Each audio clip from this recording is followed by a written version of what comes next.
It's that time of the day. Yes, it really is. It's Talking Pints. I'm joined by Anthony Malone. Anthony, welcome to the studio. Very good to see you. Thank you for having me, Nigel. Now, 31 years.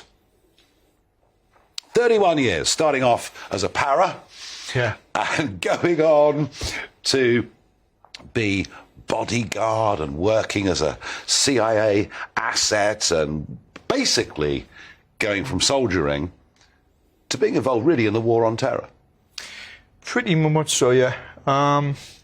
Wasn't supposed to happen the way, obviously, it did. Life never does, though, does it? Really? Exactly, which is good. So I've had an interesting life. I've had a very colourful life.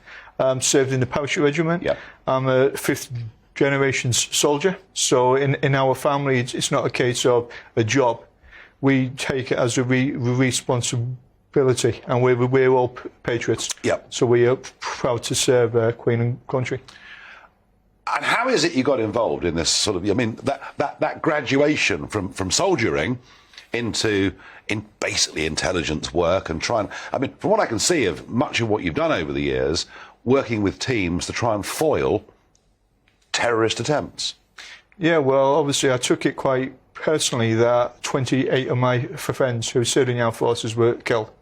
A lot of them were killed by Al-Qaeda. So to me, it wasn't a job, it was a responsibility.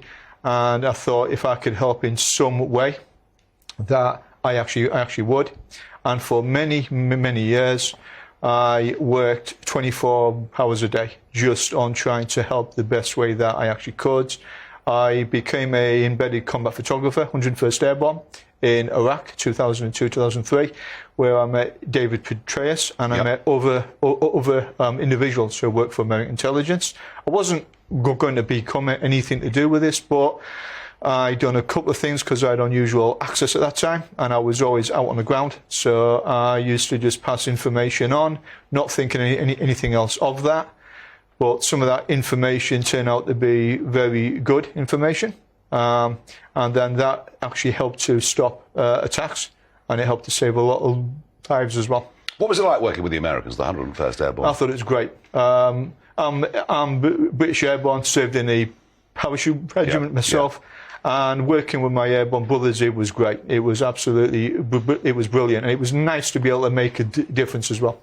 Do you think, even today, people really understand the threat that ISIS poses the Western world? My personal opinion, no. Everyone hears about the attacks that happen. The British public don't get to hear about the incredible work that British intelligence, the government do, and the Americans as well. So 99% of everything that happens, it's kept quiet. And people don't ever get to hear. By this, do you mean the foiling of attacks? Yeah, the foiling of attacks. A lot of it is kept quiet for good reason, obviously for intelligence reasons. But the public don't get to hear about the successes. They only get to hear about the failures when something happens. And they've got to remember there is a real threat against us with ISIS and obviously Al-Qaeda as well on that one. So, yeah, in my opinion. So would you say, I mean, because every time there's an attack, and mercifully there have been few recently, but whenever we see attacks, you know, the London Bridge attack, whatever it is, and we see so-and-so was known to the authorities, and of course the tabloids all scream, and we all say that British intelligence is failing completely, but you're giving me a different perspective here. Yeah, I'm giving my personal perspective, which is my personal perspective. The work that the intelligence services do is incredible. They work in the shadows and they keep the country safe. But as soon as something bad happens, the press jump on it. What they've got to realise is, one bad thing has happened. What about the hundreds of attacks that have actually been stopped? But no one can report on that because it's not spoken about. I guess one of the important things, I'm guessing, Anthony, is to foil attacks, you have to do intelligence, you have to follow people, you have to study their online activity and all of those things. One of my concerns, you may think it's small beer in a Talking Pints context, but one of my concerns is large numbers of young men crossing the English Channel. And we learned a couple of weeks ago that quite a lot of them who'd absconded, we kept no records for whatsoever. That is a potential threat to us, isn't it? In my opinion, yes, that is a threat, because we have no way of knowing who these people who are coming over the channel are. There is a lot of men of fighting age that have come into the country from Afghanistan, from Iraq and Syria. And I think that needs to be looked into a lot more, because it's only a matter of when, not if, some of these people coming in the country illegally will be involved in organised crime or will be involved in a terrorist strike against this country. That's my great fear. You've had a very long career. You've written about it before. You've lectured on it. You've talked about it. But what's happened to you in the last year is pretty astonishing by any standards. You're about to publish a book in a few weeks' time, Hostage Evacuation. This is all about what happened in Afghanistan a year ago. Actually, what was Afghanistan like before Joe Biden announced American withdrawal? Afghanistan has got a long history. It's always been a volatile country, and I think it always will be. People need to read the history to understand the country now and what may be happening over there as well. The Americans, when they pulled out instantly, it caused a problem for every Western country, including the United Kingdom, because we were scrambling to get as many people out as what we could. And you were involved in that operation? I was retired just before the evacuation. I was out of all military work. I was doing my veteran work, helping homeless veterans, so I was not involved in anything internationally. But I started receiving, before the fall of Kabul, I was receiving phone calls and satellite phone calls from colonels, brigadier generals over in Afghanistan.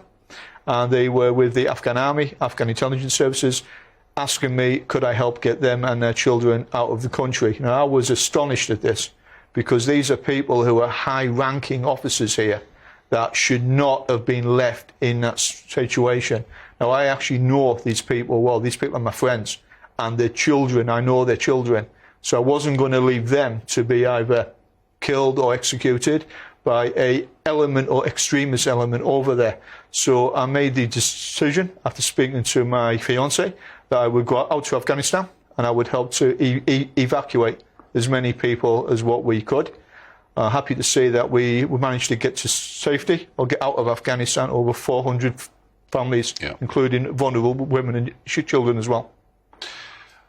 But then, at some point, the papers that you need to move around the place are deemed not to be right, and you're taken captive. Yes, it was an unusual situation. It's because we had our British passports. We had an entry stamp in our passport, which means we entered the country completely cleanly. We had a letter from the Chambers of Commerce that stated why we were actually in Afghanistan as well, and we were done everything as cleanly as what we could. We were approached one afternoon by a group of Taliban who were all armed. We weren't arrested or anything. There wasn't any gunfights or anything like that. We were politely asked what we were doing. We said we were looking at a house to actually rent, myself and my colleague. Then we ended up going to answer some questions at NDS headquarters, which is the head of Afghan intelligence. We said, there's not a problem. We will come with you. Our papers are real. Our passport's real. We expect to maybe be there 2 hours where they confirmed our papers. It ended up that we were there 190 days in a Taliban underground interrogation centre. Yeah. And obviously this was an incredible shock. How did you cope? Mentally, I just thought, this will sort itself out. I was given, for the first couple of months, I was given quite a hard time, because the Taliban interrogator turned out to be a young guy from the south of Afghanistan, and he had a personal grudge and grievance against the British Army. So he had a run-in with them years before. I got the backlash of that. So I was beaten on multiple occasions, quite badly. Did your previous training help you through all of this? A little bit, to an extent, but I just tried to stay as positive. And there was another 5 British nationals who were with me as well, and 1 American. Everyone who I spoke to, I just said, what you do now and how you act now will be remembered when you get out of here.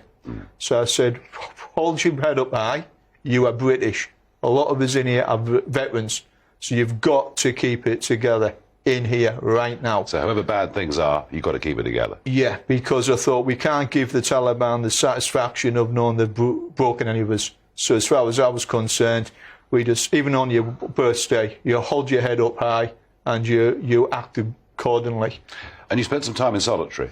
I spent 70 days in solitary confinement. That's got to be really hard. It was difficult, but they put me in solitary so then my external injuries would actually heal. So then it wouldn't look as bad for them at that point in time. It was difficult. It was a challenging situation.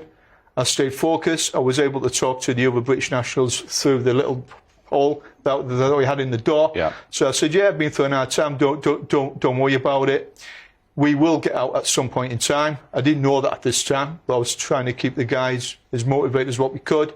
Was there a time where I thought I'd be taken outside and shot in the head? Yes, hell yeah, I was. But I thought I'm not going to give them the satisfaction. And in a situation like that, there's no point in worrying about it. Because if they're going to execute you, they're going to execute you. There's nothing you can do about it. But I thought you can either curl up in the corner and cry, or you roll up your sleeves, stay positive, and you crack on with it. I chose to roll up my sleeves and crack on. Bulldog spirit. Exactly. That's what it is. I mean, I admire it. So, but it wasn't until the end of June this year. Yeah, the 20th of June. So you've only been out for a few weeks. I have, yeah. And after that, what's it like coming back home? Surreal, but brilliant to come back to the United Kingdom. Yep. What I noticed on the plane that was coming in, everything was green. It was brilliant. That's before the drought started. That's before the drought started, yeah. But it's nice to come here and you can walk down the street and there's no issues. There's no, you don't feel as if there's something that's going to happen. There's a bit of an uneasy feeling in Kabul. You never really know what's going to happen. And there's a underlying current of violence there as well. So have you adjusted back quickly, easily? I would say to an extent, yes. But I'm very fortunate. I've got a family. Yeah. So my family keep my feet on the ground. I'm well grounded as well. Yeah. And I've told the other British nationals who were hostages, take your time. I said it'll take you a couple of months to get back into this.